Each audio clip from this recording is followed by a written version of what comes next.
Assalamu alaikum wa rahmatullahi wa barakatuh.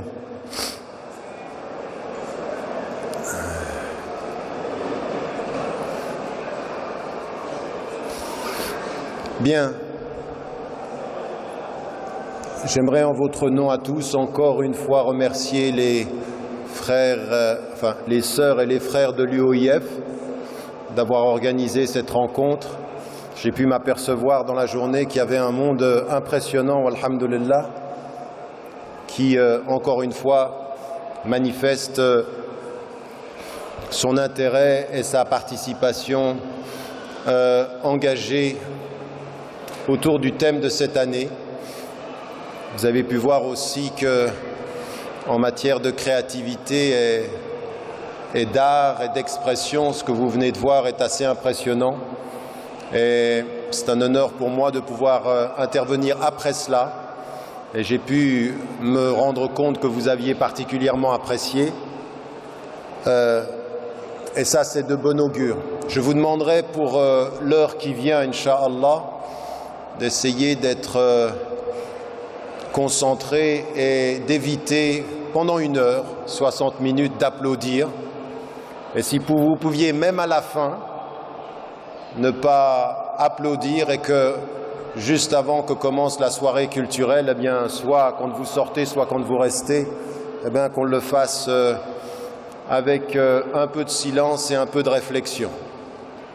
Le sujet et le thème de cette année, celui qui a été choisi par les organisateurs, touche à 3 concepts, à 3 notions, à 3 valeurs en même temps, qui sont pour nous constituantes de l'essence de l'islam. La notion de paix, la notion de justice et la notion de dignité. Il ne peut pas être question pour nous, du point de vue islamique, comme des femmes et des hommes qui essayons d'étudier et de comprendre notre religion, de pouvoir revenir à l'essence de l'islam sans comprendre la profondeur de ces mots et la nécessité non pas simplement de les nommer, mais de les vivre et de les célébrer en tant que femmes et en tant qu'hommes devant Dieu et devant les hommes. L'ordre qui a été mis en évidence, celui de paix, justice et dignité, je vais, pour les besoins de mon intervention, les inverser. Parce que le but ultime de l'islam, c'est effectivement d'aller vers la paix.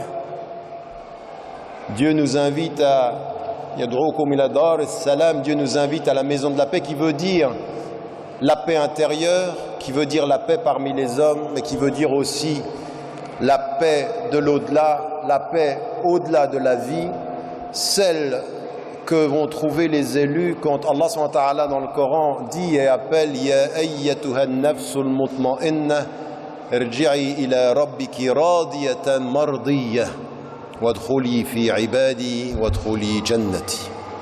Cette dimension d'Allah subhanahu wa ta'ala qui nous dit que le tape ultime, elle est de cette âme apaisée. Et cette âme apaisée qui répond et qui a cette double dimension. Radiyatan mardiyah.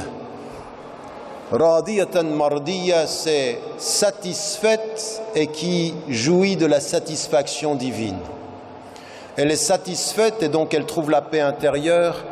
Il est satisfait d'elle et il lui offre sa protection dans l'au-delà et l'accueille dans le paradis, qui est l'essence même de cette relation à Dieu, l'essence de cette satisfaction, qui est celle que nous devons chercher au-delà de tout. Au bout du compte, se regardant devant le sens de sa vie ou se regardant devant les épreuves parmi les hommes, ce que nous devons chercher, ce que nous devons essayer d'accomplir, c'est ridallah, c'est-à-dire la satisfaction de Dieu. Et nous savons que cette satisfaction-là, quand par exemple nous prions avec intensité, quand nous jeûnons et que nous sentons que nous sommes portés par la spiritualité, nous sentons cette satisfaction intérieure, ce petit moment où nous sommes bien, où nous sommes avec le divin, où nous sommes réconciliés avec nous-mêmes. Et donc c'est cette étape ultime, et avant ceci, Ce qui est important, et on le dira jamais assez, le paradoxe, c'est qu'on ne parvient jamais à la paix intérieure sans faire face aux luttes de la vie. La vie est un combat, la vie est une épreuve, et Allah, dans le Coran, dans Surat al-Mulk, il nous dit « Alladhi khalaqa al-mawta wal-haya liyabluwakum ayyukum ahsanu amala » Celui qui a créé la mort et qui a créé la vie, afin de savoir qui d'entre vous va agir de la meilleure des façons. Et donc c'est bien de cela qu'il s'agit. Il n'y a pas de vie qui ne se termine par la mort, et Dieu a fait la mort pour tester nos vies. Et donc, c'est cet enseignement essentiel, qu'il n'y aura pas de paix comme étape ultime sans que nous fassions face à tout ce qui doit être, à tout ce que doivent être les épreuves de la vie, et c'est ce qui va déterminer la dignité, et c'est ce qui va déterminer également notre combat pour la justice ou nos efforts pour la justice. La première des choses qu'il faut mettre en évidence, et ça c'est ce que je ne cesse de répéter depuis des années aux musulmanes et aux musulmans, n'entrez jamais dans les enseignements de votre religion par rapport à vous-même et par rapport au monde, comme si vous entriez dans l'univers de la différence avec les autres. L'islam est une religion qui vient terminer le cycle des prophéties. L'islam vient confirmer les éléments essentiels de la tradition chrétienne et de la tradition juive. Et en cela, elle vient confirmer des valeurs fondamentales sur lesquelles nous sommes d'accord, et en particulier, ce qu'elle dit des valeurs pour nous, elle le dit pour tous. Quand il est dit dans le Coran avec le premier concept, « وَلَقَدْ كَرَّمْنَا بَنِي آدَمَ » ce qu'Allah SWT nous dit ici, nous avons donné la dignité aux êtres humains, et parce qu'il a donné la dignité aux êtres humains, il nous dit à tous, quelles que soient les réalités de notre vie quotidienne, il nous dit une chose sur laquelle nous devons être extrêmement clairs, extrêmement précis quant à nos jugements. Si Dieu a donné la dignité aux êtres humains, il n'appartient à aucun être humain de dévaluer, de manquer de respect à la dignité des êtres, même si ces êtres font des choix dans leur vie qui ne correspondent pas à nos choix. Donc, le premier élément, c'est que nos jugements moraux, c'est que les jugements que nous faisons sur nos frères en islam ou nos frères et sœurs en humanité, ou nos sœurs et nos frères en islam ou nos sœurs ou nos frères en humanité, les premiers jugements et les jugements que nous faisons ne sont pas sur les êtres, ils sont sur les actions. Nous n'avons jamais de jugement définitif sur les êtres, mais sur les actions. Et pourquoi? Parce que, quel que soit l'acte d'un être, ce qu'il est, parce qu'il est une création du divin, c'est qu'il est un être de dignité, même s'il agit indignement. Même s'il est indigne, nous respectons au-delà de son indigne la dignité de son être. Ce qui nous pousse à suspendre notre jugement, quels que soient les êtres humains, sur ce qu'ils sont, même si nous ne sommes pas d'accord avec ce qu'ils font. Cette attitude-là, elle est directement une attitude déjà de dignité et de noblesse. L'être qui agit ainsi a la noblesse du jugement sur les actes et de ne jamais se donner le droit divin de juger les êtres, parce qu'il n'appartient jamais à personne de le faire. Et donc, c'est un premier élément, la dignité nous est donnée à tous. Et vous pouvez voir des femmes et des hommes qui ne croient pas en ce que vous croyez, qui n'agissent pas de la façon dont vous agissez, qui peuvent être les pires des dictateurs, qui peuvent être les pires des êtres humains. Et avec le monde, quand le monde tomberait dans l'émotion de vouer aux gémonies et de vouloir torturer les corps et de vouloir condamner les êtres, eh bien même dans cette situation-là, nous ce que nous disons, qu'il s'agisse internationalement de Ben Laden ou de Kadhafi, de n'importe quel être humain, quand vous pouvez arrêter les êtres dans la dignité et les juger dans la dignité, vous êtes des êtres dignes. Mais quand vous laissez les foules s'en prendre à des êtres, les massacrer et les torturer et les traiter indignement, vous perdez la dignité qui est celle de reconnaître la dignité des êtres. Quel que soit ce qu'ait fait un homme, il a le droit au jugement parmi les hommes. Jamais à la torture, jamais à l'indigne, jamais au lynchage, quel qu'il soit. Notre dignité commence là, elle se répand, elle se confirme dans toutes les situations de la vie. Le deuxième élément est celui qui met en évidence que la justice est aussi une justice qui doit se répandre sur tous et être la même pour tous. Cette dimension, elle est importante et elle nous est dit « Wa in hakamta fahkum baynahum bil haqq » Si tu juges, Bilqis, si tu juges parmi les gens, eh bien juge parmi eux, fahkum baynahum bilqis, c'est-à-dire dans l'équité et la justice. Si tu juges parmi les gens, et c'est ce qui veut dire que nous n'avons pas et nous ne pourrons jamais avoir une notion de la justice qui est une justice pour les musulmans, une justice entre nous et une justice pour autrui.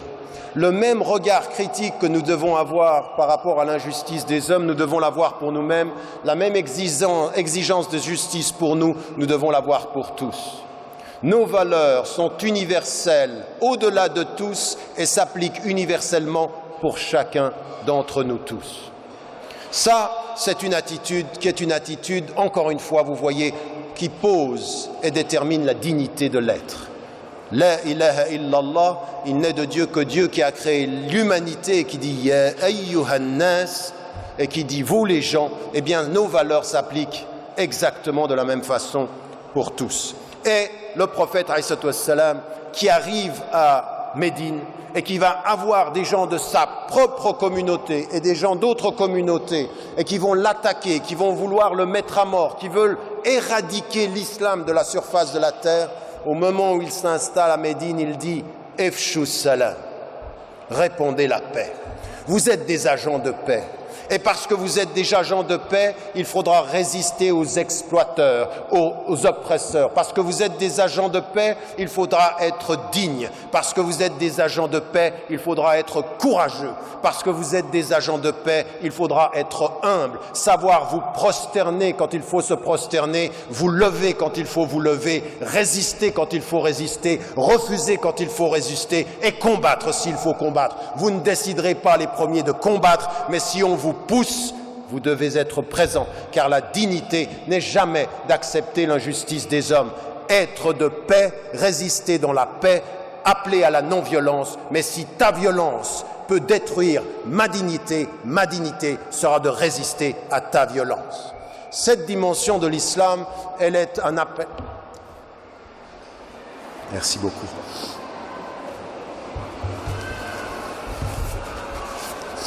Cette dignité, elle est un appel à vous tous ici de bien comprendre une chose. Si les sœurs et les frères de l'UOIF ont choisi ces trois termes et qu'ils vous appellent et qu'ils nous appellent tous à y réfléchir, c'est qu'aujourd'hui, ce dont nous avons besoin pour les Français de confession musulmane, ce n'est pas simplement des valeurs que nous chérissons au-delà de nos têtes, ce sont des valeurs que nous vivons dans notre être, dans notre cœur et dans notre intelligence. Et qui demande aujourd'hui que votre meilleure réponse à tout ce qui se dit en France, à tout ce qui peut se dire par les politiques ou les journalistes, ça n'est pas de vous rester assis en vous plaignant du fait qu'on ne vous aime pas, ou de vous plaignant du fait qu'on ne comprend pas l'islam. Non, la dignité de votre être, c'est à partir d'un certain moment de se lever, de faire ce que nous avons à faire, avec l'humilité des patients, avec les déterminés des conscients, avec le courage des courageux et avec la détermination de ceux qui savent que la seule façon de réformer les sociétés, ça n'est pas de répondre aux agresseurs, mais c'est de continuer sa route avec sérénité. Nous attendons des Français de confession musulmane la sérénité des croyants, le courage des combattants pour la justice, pas dans la violence, mais dans la détermination. C'est-à-dire, soyez déterminés, humbles avec tous ceux qui doivent vous trouver humbles et courageux avec tous ceux qui aimeraient pouvoir jouer de votre être. pas de position de victime, pas de situation où l'on se plaint, mais où on travaille, on fait ce que nous avons à faire. Les gens parleront, les gens vous critiqueront, mais l'histoire va dans le sens de ceux qui sont patients, de ceux qui sont courageux et de ceux qui ne sont pas arrogants dans aucun de leurs combats et qui comprennent le sens de ces 3 mots dont nous parlons aujourd'hui. Alors, en quoi consiste notre dignité?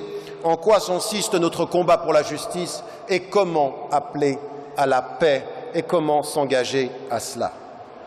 Eh bien, quand vous venez et vous revenez sur les textes du Coran et de la tradition du prophète, vous avez une première chose sur laquelle il faut qu'on soit conscient et dont vous devez prendre acte. En particulier, Français de confession musulmane, citoyens français ou résidents en France, écoutez bien cela, parce qu'il y a des appels universels quant à la conception de l'homme en islam qui vous impose de prendre des décisions très claires ici. Vous êtes dans des situations sociales qui parfois ont été marginalisées sur le plan social. Vous avez pu vivre dans des cités, vous avez pu vivre dans des milieux familiaux où il a été extrêmement difficile de vous construire, où il est difficile d'aller à l'école, il est difficile de pouvoir gérer sa vie parce que le contexte social fait que nous sommes victimes d'injustice, que parce que les écoles n'étaient pas les meilleures. Mais à partir d'un certain moment, tout ça est vrai. Mais ce que l'on peut faire, c'est se rendre compte qu'il n'y a pas de choses qui soient irréversibles. Il n'y a pas de destinée qu'on ne puisse pas prendre à bras le corps et se dire « je peux le faire, je dois pouvoir le faire ». Mais les 2 éléments de la dignité que mettaient les savants, au premier des rangs desquels Abu Hamid al-Ghazali, qui mettait en évidence à la suite des tafsirs, en particulier vous prenez le tafsir d'Ibn Kathir, vous trouverez ceci, les 2 éléments de la dignité humaine sont de quelle nature?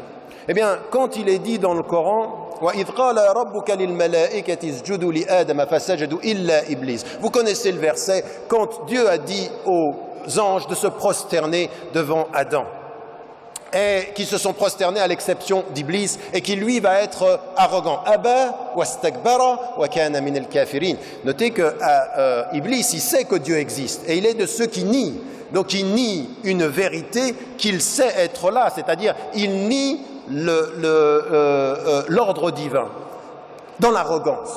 Et donc il y a ici quelque chose qui va être appelé les anges à l'humilité, mais devant quelle dignité humaine? Qu'est-ce qui va déterminer l'humilité humaine? Eh bien 2 choses. La première, c'est la liberté. Ce qu'on trouvera dans le Coran, c'est-à-dire que ceci n'est pas donné aux anges même, c'est donné aux êtres humains. Tu as la responsabilité de ta liberté. Et ça, c'est la première des dignités, vous pouvez choisir. C'est une dignité qui n'est pas sans risque, c'est une dignité risquée.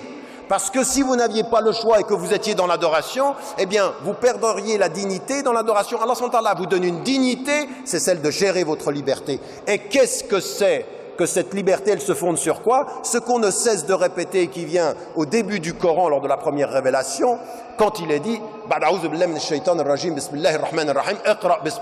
c'est-à-dire il faut la connaissance et la lecture, et vous avez bien compris que iqra en arabe qui veut dire lire, c'est vous ne pouvez pas lire sans comprendre, ou alors vous lisez les lettres. Lire, c'est lire le sens de mots, ça veut dire ouvrir son intelligence, et c'est ce qui est dit.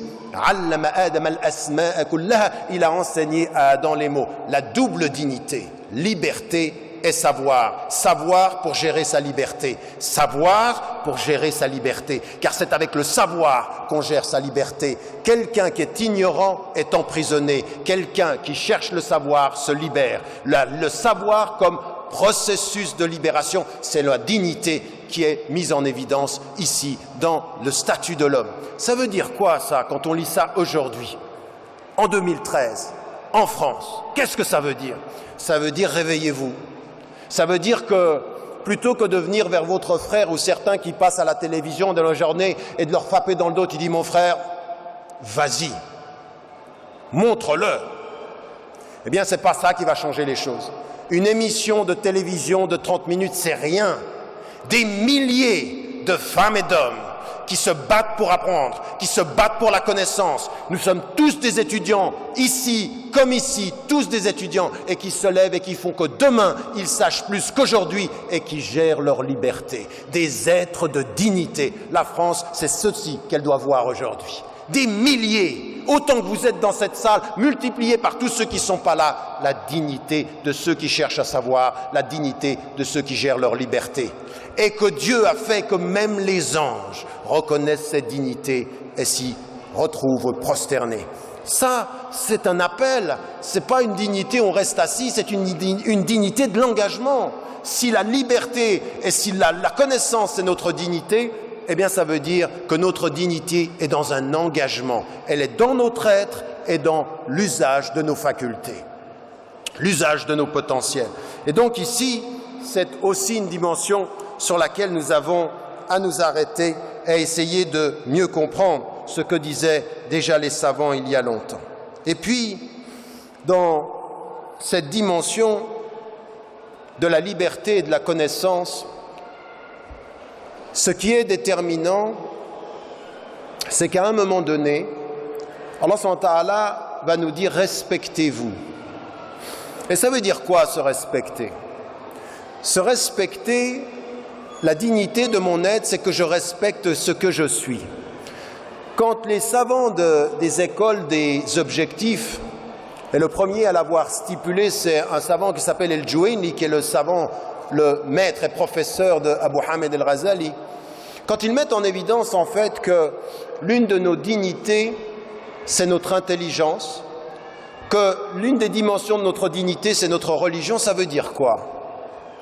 Ça veut dire qu'il faut porter notre foi, porter notre pratique avec le maximum et l'expression la plus digne qui soit. Il faut de l'élégance dans notre pratique. Il faut que dans notre façon de prier, c'est vrai qu'en France aujourd'hui, eh bien, on a tellement peu de place que finalement on prie dans la rue. C'est vrai, mais le destin digne des Français de confession musulmane, c'est de multiplier des lieux où on prie avec dignité. La prière dans la rue, elle est une nécessité du temps. Elle ne peut pas être la finalité d'une présence. Il faut des espaces dignes. Il faut jeûner avec dignité, que pendant les jours de jeûne, les gens, quand ils nous voient jeûner, il y ait une élégance de ceux qui jeûnent. Pas énervés, pas désordonnés, pas bruyants la nuit.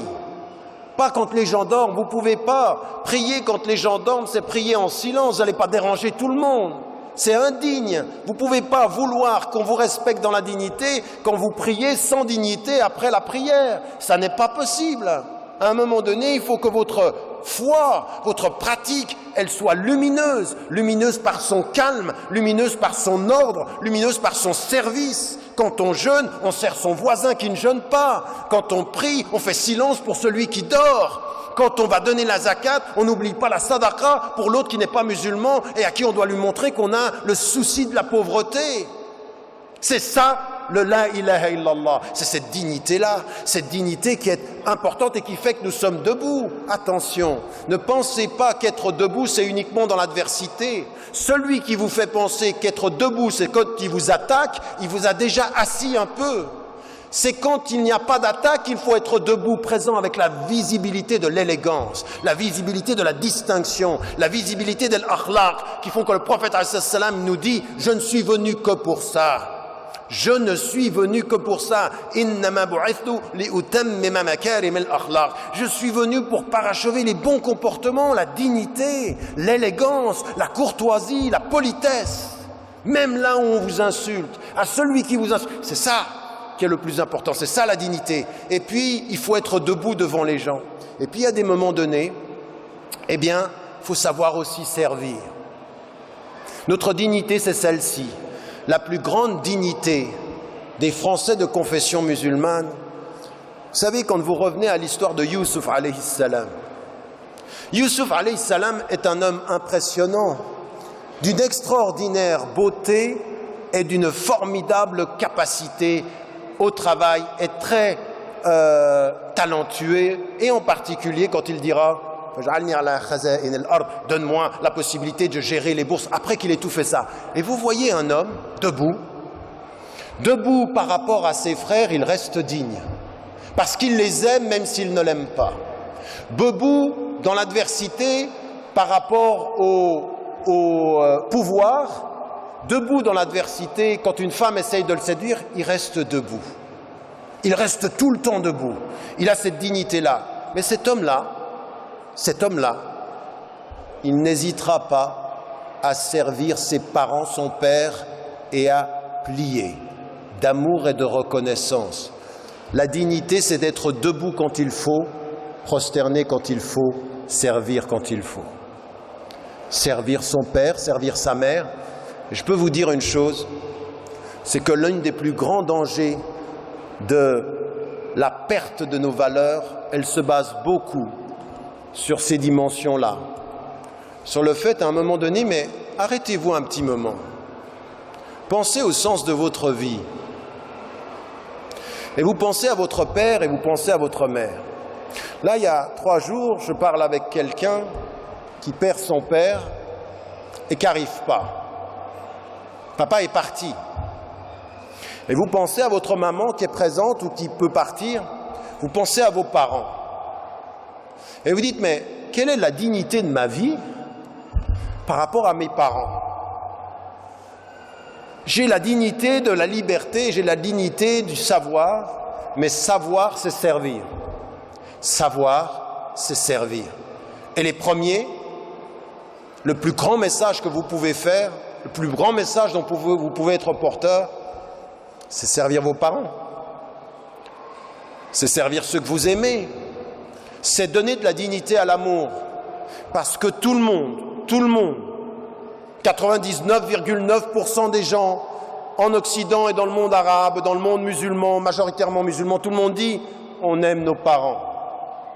C'est la qualité de l'amour qui manque. C'est jusqu'à où on va pour servir. Et ça, c'est de la dignité aussi. Youssouf alayhi salam, il résistera à tout et quand il fait venir ses parents, il les sert. واخفض لهما جناح الذل من الرحمة وقل رب ارحمهما كما ربياني صغيرا. Je vous dis ceci parce que ça c'est déterminant, cette dignité-là. Elle est vraiment essentielle. Parce que la vie finalement, ça passe vite. Une fois vous regardez votre femme, vous regardez votre mari, vous regardez vos enfants, vous dites mais la vie est cette épreuve-là. C'est-à-dire que c'est il y a quelqu'un qui va partir le premier. Comment on fait pour vivre avec cette dignité-là? Comment on fait pour vivre avec la dignité de ce service aux parents, de ce respect des enfants? Ça aussi, c'est de la dignité. Ça, c'est notre religion qui vous dit votre dignité, c'est votre liberté, votre dignité, c'est votre savoir, et savoir, c'est toujours servir ses parents. Toujours. Vivant ou mort. Et que le meilleur message que vous pouviez apporter à l'époque moderne, c'est n'oubliez pas ça. Une société qui produit des enfants qui perdent le sens de leurs parents, perd le sens de sa route. Ne sait pas où elle va. Elle ne sait pas où elle va. Une société qui a perdu ça, a perdu un des éléments essentiels. Parce qu'Allah subhanahu wa ta'ala, il est Rahman, et il dit Silat ar-Rahim, Silat ar-Rahim, Silul Arham, c'est ce qu'il dit. Efshu Salam, puis ensuite il dit Silul Arham. Faites en sorte que ces liens soient essentiels. Et vous qui êtes ici ce soir, peut-être que vous avez des parents que vous négligez, peut-être que vous avez des enfants avec lesquels vous n'êtes pas en communication. Faut s'améliorer. Faut vraiment travailler. Faut vraiment travailler. Travailler à ce que ceci soit un élément qui soit essentiel dans notre réalité. Et ces invocations, elles sont aussi importantes et nécessaires. Je le disais tout à l'heure, notre dignité et la façon dont nous sommes en relation avec ces notions, c'est que nous devons exprimer le sens de cette dignité et de ce respect pour tout le monde, pour toutes les femmes. Vous savez, toutes les femmes et tous les hommes.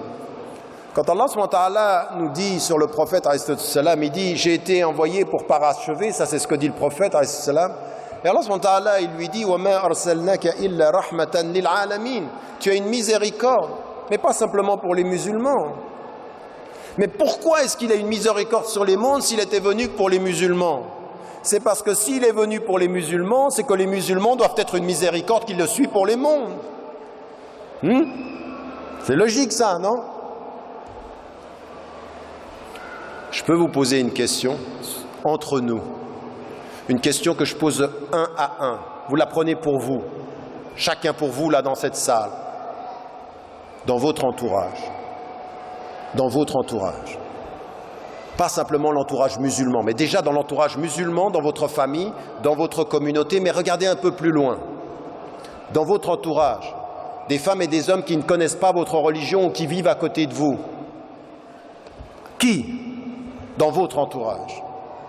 Quelle femme, quel homme qui n'est pas musulman et qui est français et qui vit ici? Qui peut sentir? Qui a reçu? Qui a compris? Qui a senti? Qui a eu l'expérience que vous étiez une miséricorde et un don? Qui? Qui? Si Allah a dit « Wa ma arsalnaka illa rahmatan lil alamin », c'est que toi, tu es le guide de tous ceux qui viennent après. Laqad kana lakum fi rasulillahi uswatun hasana. Il est le meilleur exemple. Donc nous, on est destiné à répandre sa miséricorde. N'est-ce pas? On suit, on répand sa miséricorde. On répand sa compassion. On répand son pardon. On répand sa générosité. On répand son service. Il est venu, il a parlé au plus grand des leaders et il servait le plus pauvre. Et c'était sa miséricorde. Parce qu'il était, lui, le prophète, quelqu'un qui appelait et qui appliquait, comme l'a dit son épouse. Ruhama bainahum. Ils ont cette compassion et cette miséricorde. Et puis, on est avec ceux qui nous attaquent, debout. Mais tous ceux qui sont autour de nous. La yanhakumullah. Allah il ne vous interdit pas contre ceux qui ne vous laissent un tuqsitu ilayhim. Wal birr ici qui fait référence dans le verset, c'est quoi? C'est l'affection, c'est le don. En quoi êtes-vous une rahma pour la France? Avant de dire ils ne nous aiment pas, avant de dire ils ne nous comprennent pas, avant de dire tous des racistes,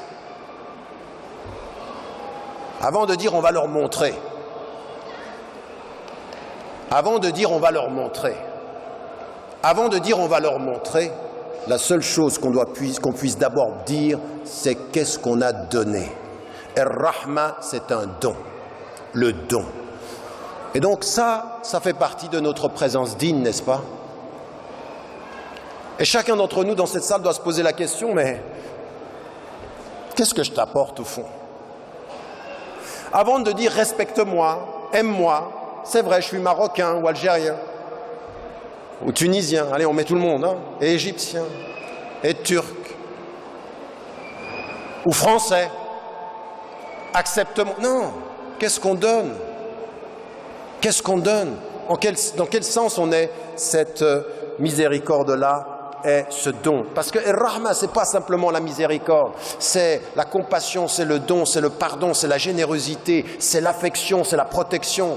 Vous savez, dans Rahma, il y a man satara mu'minan, c'est-à-dire celui qui cache comme ça les défauts. Et parfois, on a des gens qui sont des personnes qui ne sont pas musulmanes, elles agissent d'une certaine façon, mais elles seront édifiées si vous les protégez contre leurs propres fautes. Je respecte qui tu es, j'aime pas ce que tu fais, mais je protège qui tu es par rapport à ce que tu fais. Et ça, c'est mon amour, et ça, c'est mon affection. Quand vous êtes dans cette situation-là, les gens, ils vous voient différemment. Vous n'êtes pas les juges de leurs différences, vous êtes les protecteurs et les amis de leur édification. C'est à ça que vous servez. Donc c'est à ça qu'on doit être si on suit le prophète, n'est-ce pas? Ça devrait être ça, ça devrait être notre combat. Et donc, cette dimension-là, elle est liée aux personnes de notre religion comme aux personnes des autres religions, et puis en particulier, elle est une dignité qui doit se présenter. Ne faites jamais en sorte qu'une femme ou un homme, dans votre entourage, parce qu'il est pauvre ou qu'elle est pauvre, perde sa dignité dans votre relation à elle. Préservez la dignité des pauvres. Et ça, c'est un message du Coran qui est très très important. Quand les gens lui disaient « Mais qui te suit ? Il n'y a que les pauvres qui te suivent. » Et le prophète ﷺ n'a jamais fait en sorte que les pauvres perdent leur dignité. Ils sont pauvres, c'est une situation sociale, on les aide, mais toujours avec la dignité, toujours avec le respect de ce qu'ils sont.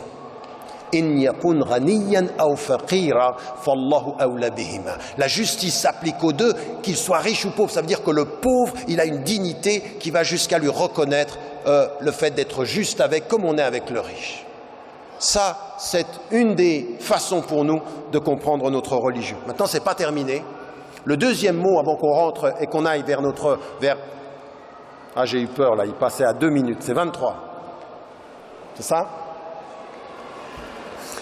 Et donc, la deuxième des choses qui... le deuxième mot qui était là, c'est la notion de justice. Et là aussi, ne faites pas de la justice un état comme ceci que l'on adore ou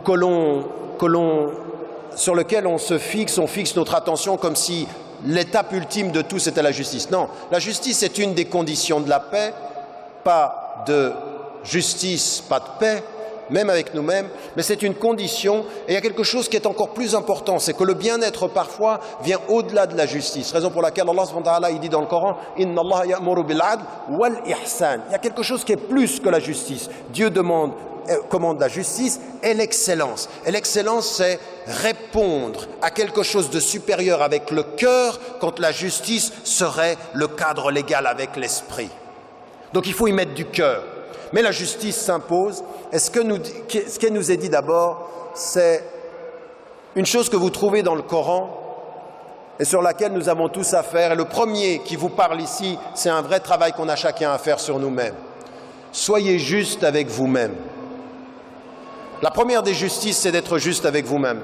Et ce qui nous est dit, les invocations, vous les connaissez. Allahumma zalamna anfusana wa in lam taghfir lana wa tarhamna lanakunanna min al-khasirin. Dieu, nous avons été injustes avec nous-mêmes. Ça veut dire quoi être injuste avec nous-mêmes? Quand Allah subhanahu wa ta'ala nous met dans le Coran les invocations de gens qui disent Allahumma zalamna anfusana. Nous avons été injustes avec nous-mêmes. Ça veut dire quoi? Ça veut dire vous avez un cœur et vous avez un esprit, vous avez un être et vous avez un corps, et vous n'avez pas donné à tous les éléments leurs droits. C'est ça l'injustice. Quand le prophète dit « donne à chaque dimension, à chaque être, à chaque organe son droit », ça veut dire quoi? Être injuste avec soi-même, c'est de ne pas être juste avec son cœur. C'est de ne pas prendre du temps pour écouter son cœur. Être injuste avec soi-même, c'est de ne pas prendre du temps pour s'intéresser et édifier son intelligence. Dieu, il nous donne une intelligence. La justice, c'est que tu en fasses quelque chose. Sois juste avec ton intelligence. N'entretiens pas ton intelligence à rester dans l'ignorance. Un esprit qui a la possibilité de savoir et qui s'entretient dans l'ignorance est injuste avec lui-même. Un cœur qui a besoin d'amour et qui est vide de parler de cet amour, qui est vide de le dire, est injuste avec son cœur. Raison pour laquelle une des dimensions de la justice dans la communauté musulmane, c'est répandre l'amour. C'est de dire « Uhibbuka fillah ». Uhibbuka fillah, c'est une justice à mon cœur, j'ai besoin de te le dire pour que je le dise et pour que tu l'entendes. Et c'est cette dimension qui est extrêmement importante, c'est ce don. Être juste avec soi-même, c'est apprendre à donner. Le don, c'est justice. Quand je donne, je suis juste avec moi. Parce que notre cœur, il aime ça. Ne pas donner avec son cœur, devenir égoïste. L'égoïsme, l'égocentrisme, c'est la forme supérieure de l'injustice de l'être.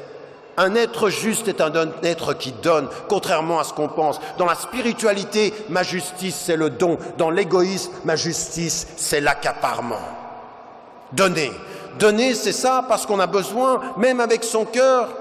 Donc de dire, d'être avec nos enfants, d'être avec nos frères, d'être avec les êtres humains. La justice commence par là.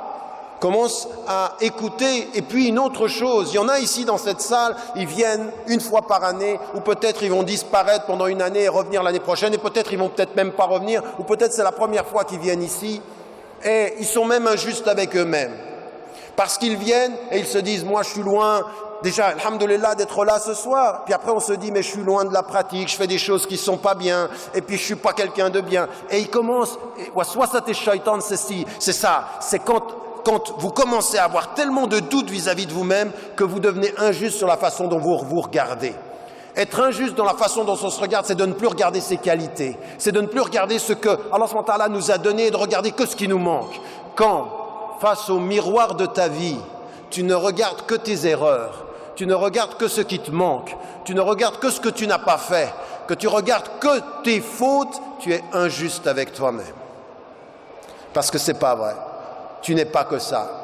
Tu es un être qui a éduqué parfois dans l'amour et parfois dans la difficulté. Et si tu es encore vivant malgré la difficulté, c'est que tu as les qualités de la résistance. Est-ce que si tu te poses la question de savoir qui tu es, c'est qu'Allah subhanahu wa ta'ala n'est pas loin de toi. Et si tu pleures, c'est qu'il est tout près. Et si tu souffres, c'est qu'il est encore tout près. Et que si tu penses tes problèmes et tes malheurs, c'est qu'encore tu as du bien. Parce que celui qui est complètement mauvais ne s'en rend même plus compte. Mais celui qui pleure sur sa faute est encore quelqu'un qui est digne du meilleur. Vous voyez, ça c'est ça être juste avec soi-même. Allah subhanahu wa ta'ala, il nous dit, regardez toujours le côté positif, et même avec vos frères, c'est ça que ça veut dire, husn al-dhann. Husn al-dhann, ça veut dire ça. Et à un moment donné, ça veut dire qu'il faut aller loin. Quand il nous dit, attention, il faut être très très délicat avec ce que c'est il faut faire très très attention aux soupçons. Voilà, ne vous espionnez pas. Soyez très très prudents avec ça. Soyez très prudents avec ce que les gens sont et avec vous-même. Soyez juste quant à vous-même. Et cette justice-là, elle est aussi une dimension sur laquelle il faut qu'on apprenne à évoluer. Ça, c'est aussi important par rapport à nos frères et nos sœurs. De faire attention dans la justice. Un jugement mal placé, un jugement qui va trop loin est un jugement injuste. Et on parle de nos frères et on parle de nos sœurs. Il faut suspendre ceci et comprendre que la justice, c'est suspendre son jugement et toujours faire confiance aux potentialités positives des gens. Je me souviens du docteur Hassan Hathout qui disait aux musulmans, c'est incroyable. Il y a des musulmans, ils vont vous faire des histoires pas possibles pour aller manger de la viande halal et il faut que ce soit vraiment strict. Et c'est louable, mange de la viande halal. Mais autant ils sont stricts avec la viande halal, autant ils négligent un verset du Coran qui dit « Ayuhibbu ahadukum an ya'kula lahma akhihi mayta » Est-ce que quelqu'un de vous aimerait manger la viande de son frère vivant? Mais c'est quoi manger de la viande de ton frère vivant? C'est parler dans son dos, c'est le critiquer, c'est être injuste. Strict avec la règle, négligent avec le sens, négligent avec l'essentiel, négligent avec la justice. J'ai un droit sur toi, c'est la justice. Tu sais ce que c'est mon droit sur toi? Tais-toi. C'est ça mon droit sur toi. Tais-toi. Tu sais rien. Tu sais pas le fond. Tu pourras juger mon acte, mais s'il te plaît, devant Dieu, tais-toi. Parce que quand tu commences à parler devant moi ou dans mon dos, tu manges de ma chair vivante. Ça te plaît? C'est halal? Bismillah, Allahu Akbar.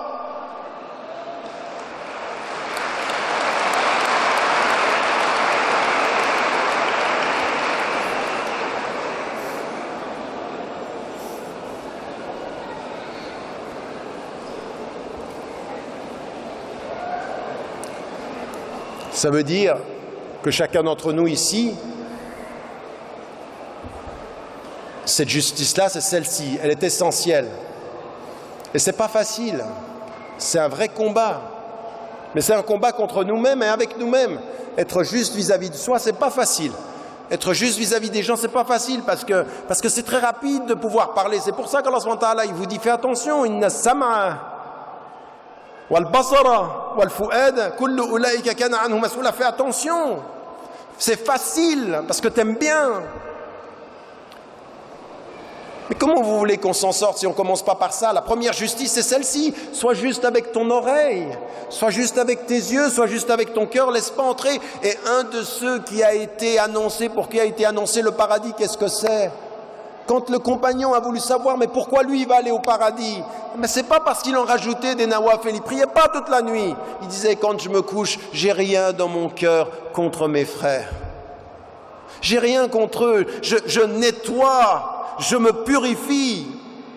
Et c'est ça, كما أرسلنا فيكم رسولا منكم يتلو عليكم آياتنا ويزكيكم. C'est-à-dire ce livre-là, il est pour vous purifier. Purifier, ça veut dire quoi? En état de lévitation, tu touches pas le sol?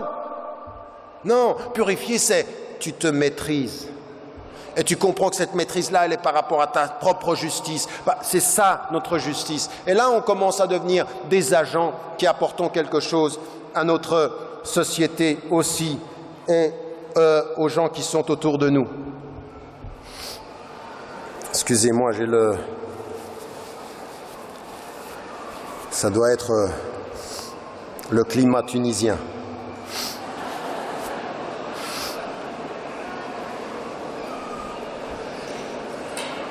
Et dans la justice aussi, ce qui vient et qui poursuit tout cela,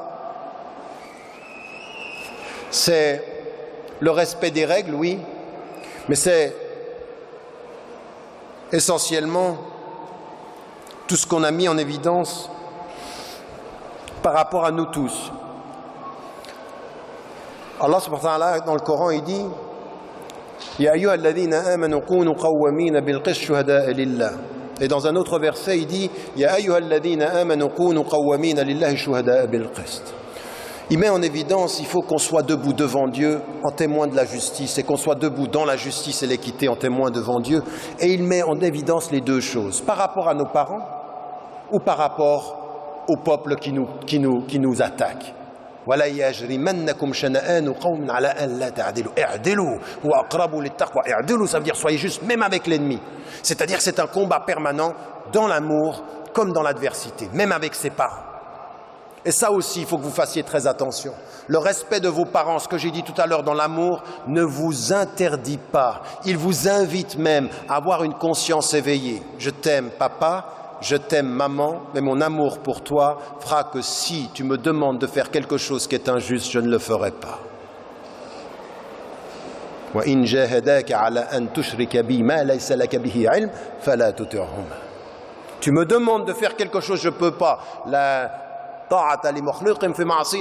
C'est clair, tu es une créature, je te respecte et je t'aime, mais mon amour va jusqu'aux limites de la justice. Tu veux me pousser à l'injuste, je ne peux pas. Tu es mon père, tu es ma mère, tu es mon frère, tu es ma sœur, tu es mon fils. Tout est possible dans l'amour, sauf l'injustice. Et l'association est une injustice, l'association à Dieu, c'est-à-dire c'est une injustice, et d'associer quelqu'un à Dieu et tout le reste. Donc on a des limites et on a une justice aussi qui régule nos relations. On doit l'être avec nos enfants, être juste avec ses enfants. Ça c'est aussi important. Tout à l'heure on avait une sœur qui nous disait une chose qui était intéressante en disant le système scolaire en France est défaillant et c'est à la faute au système scolaire. Le système scolaire en France doit être amélioré comme tous les systèmes scolaires du monde, c'est vrai, et ce qui se passe, l'école à 2 vitesses, ça existe, il n'y a pas à discuter, mais il faut qu'on cesse d'être dans une position de victime.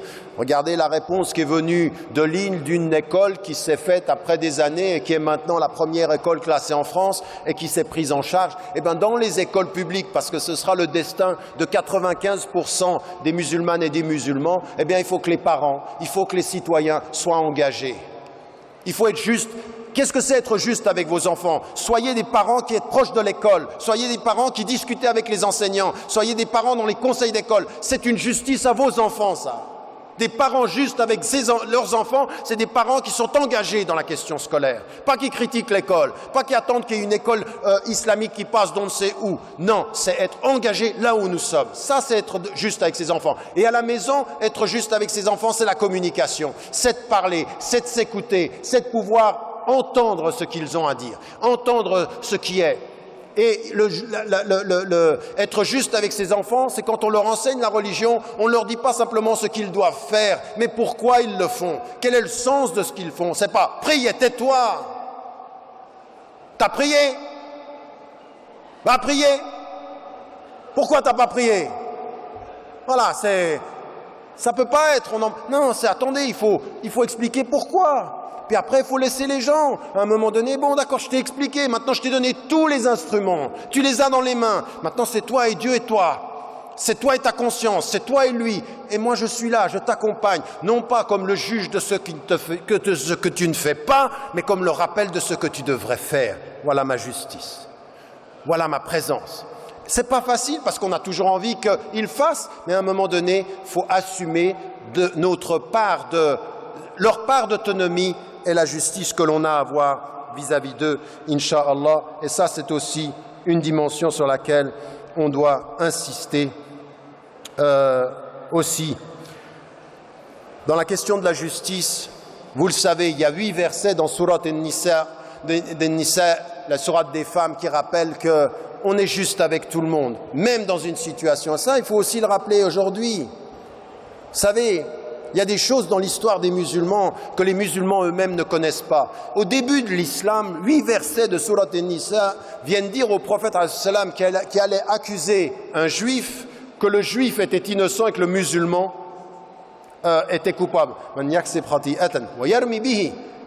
C'est-à-dire, il prend une faute et puis il la met sur quelqu'un, et bien celui-ci, il encourt un péché et une erreur manifeste. C'est-à-dire, le juif était coupable, était innocent, et le musulman était coupable, et le musulman a essayé de remettre la cause. Et en pleine situation où les musulmans sont en conflit avec une tribu juive, le Coran vient innocenter un juif innocent et dire aux musulmans et au prophète le musulman est coupable. Donc tu n'es pas plus innocent parce que tu es musulman. Ta caractéristique que je vous disais tout à l'heure par rapport aux valeurs, c'est que tu dois être avec tout le monde un élément de justice et revendiquer la justice. Mais ça s'est passé. Mais vous savez ce qui s'est passé ici en France? Vous savez qu'à l'époque, des organisations musulmanes, jusqu'à la mosquée de Paris de l'époque, quand en France, on était sous le régime de Vichy, quand on cherchait des juifs, quand on essayait de les tuer ou qu'on essayait de les exterminer dans ce pays, savez-vous, ici en France, qu'il y a des dignitaires musulmans qui ont protégé des juifs en faisant en sorte qu'ils soient convertis à l'islam temporairement?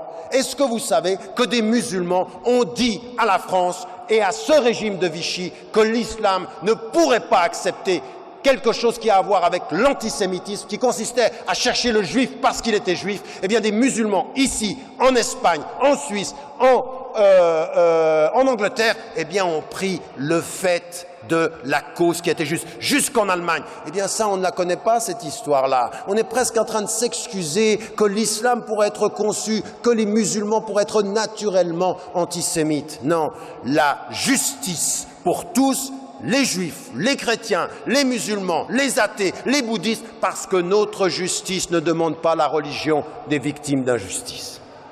Notre religion nous interdit de faire ça.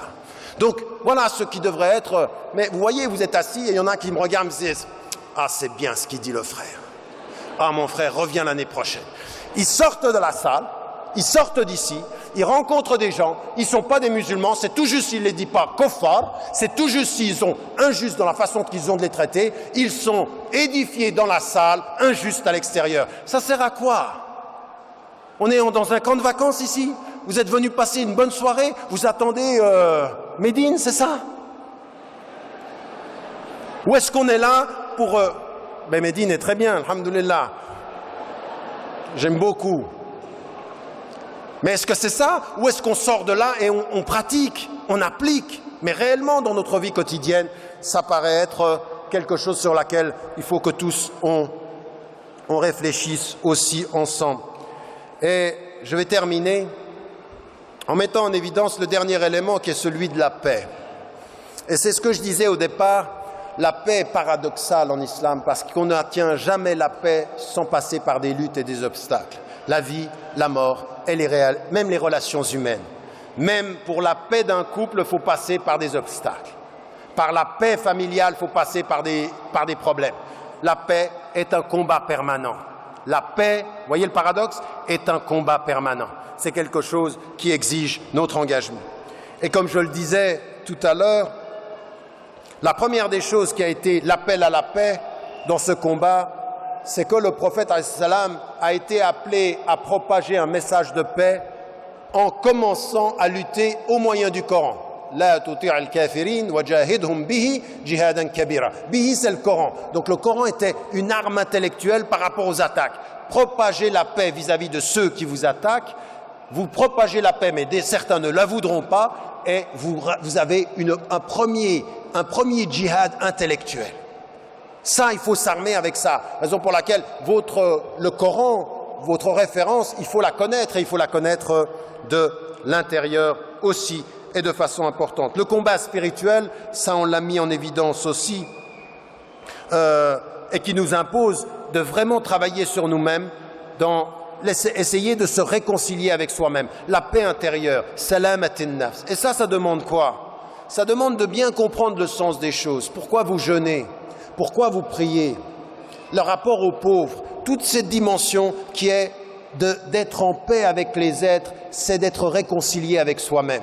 Et donc, il faut prendre du temps pour ça, il faut s'écouter, il faut se réconcilier, il faut faire la paix intérieure. Et cette paix intérieure, elle est effectivement d'éviter de juger les gens, d'éviter de mal se regarder et de se réconcilier avec soi-même. Mais vous ne serez jamais en paix avec votre intérieur. Contrairement à ce que certains disent, la mystique musulmane, c'est pas d'être avec Dieu et d'oublier d'être avec les hommes. La mystique, c'est être le plus proche de Dieu pour mieux servir les hommes, car que le prophète a dit dans le hadith qui a été rapporté par Al-Bayhaqi,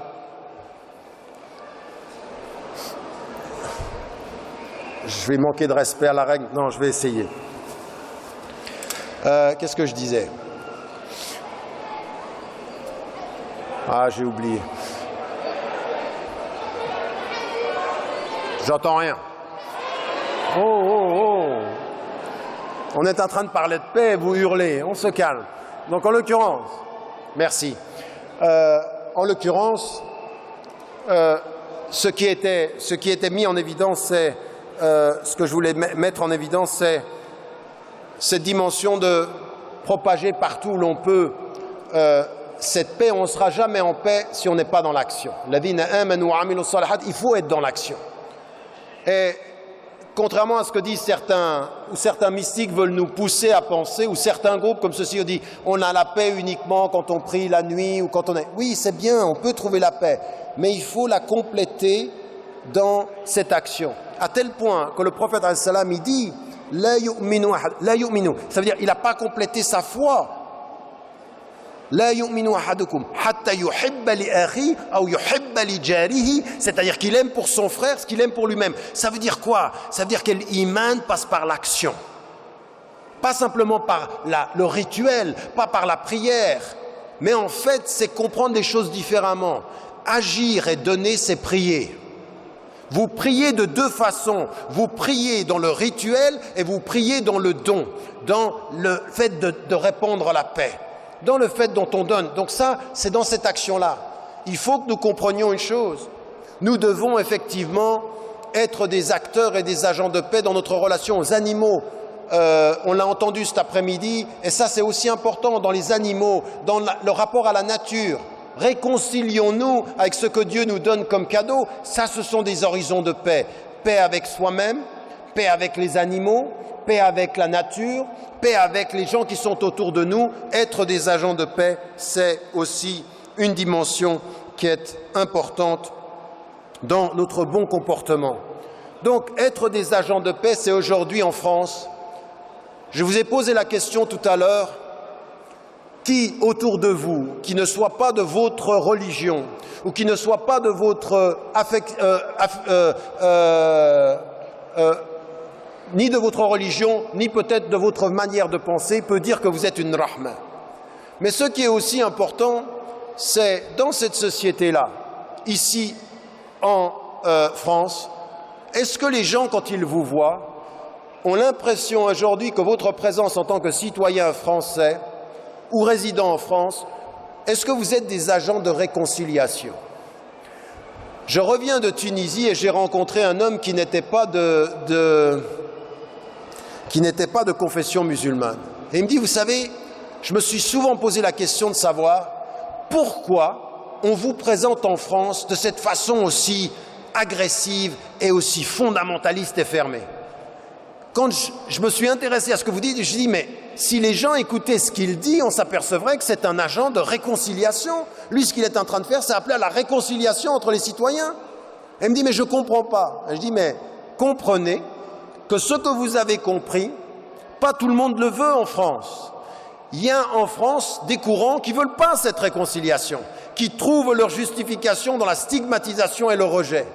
Et pourtant, notre réponse ne doit pas être de nous adapter à ce qu'ils font, mais de continuer à être des agents de paix et de réconciliation. Ça veut dire quoi?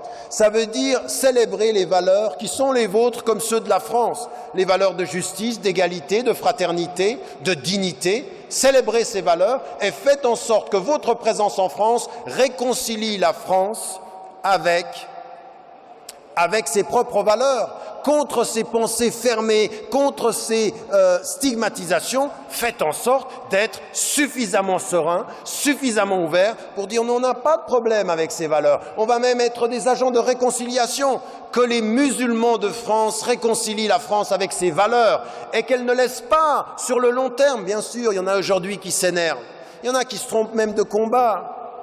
Quand le ministre de l'Intérieur suspend sa fonction de ministre pendant quelques minutes et prend une position sur la loi et sur la Cour de cassation qui a dit que ça allait à l'encontre de la laïcité ou que la laïcité ne pouvait pas permettre qu'on aille jusqu'à imposer la neutralité et qu'il aille aussi loin que ça, eh bien notre réponse est celle-ci.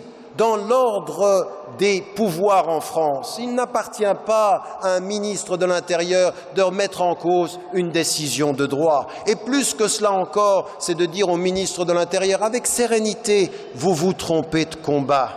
La France, ça n'est pas la tenue vestimentaire qui la mine, c'est le populisme, c'est la stigmatisation, c'est de continuer après 5 générations de laisser entendre que les Français de confession musulmane ne sont pas complètement français. La France est le pays des Français de confession musulmane et l'islam est une religion française. Et si aujourd'hui vous êtes tendus, si aujourd'hui vous êtes crispés, eh bien nous allons être des agents de sérénité. Nous allons continuer notre travail avec sérénité, continuer à respecter ce qui doit être respecté et vous allez voir que la présence des Français de confession musulmane va être un agent de la réconciliation entre une société et ses valeurs. Parce que nous chérissons le pluralisme, parce que nous chérissons, parce que nous chérissons la dignité, parce que nous chérissons la justice et qu'on nous a dit une chose, partout où vous êtes, soyez des agents de paix. Ceux qui veulent la guerre, nous leur résisterons avec dignité. Ceux qui sont avec nous pour la paix, eh bien nous marcherons avec eux pour faire que ce pays soit meilleur demain qu'aujourd'hui.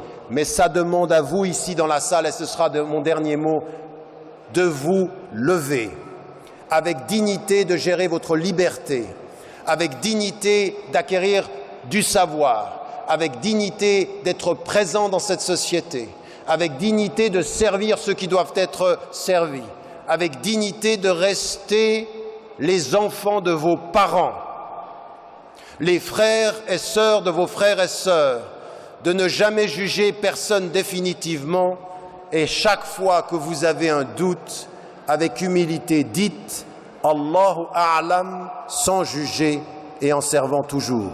Wallahu a'lam wa a'la wa ahkam. Wassalamu alaykum wa rahmatullahi wa barakatuh. Qu'est-ce qu'on a dit? Qu'est-ce qu'on a dit? On remercie infiniment notre frère Tariq Ramadan. S'il vous plaît, avant de partir, je vous invite à découvrir un spot d'une société qui s'appelle Al-Wajib et qui nous a beaucoup aidé dans l'organisation. Donc il passe sur vos écrans tout de suite, Inch'Allah Rahman Rahim. Et pour l'évacuation, s'il vous plaît, en sérénité, surtout les gens qui sont derrière, en premier, ceux qui sont debout et ceux qui sont assis, je vous invite à regarder sereinement. Da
da da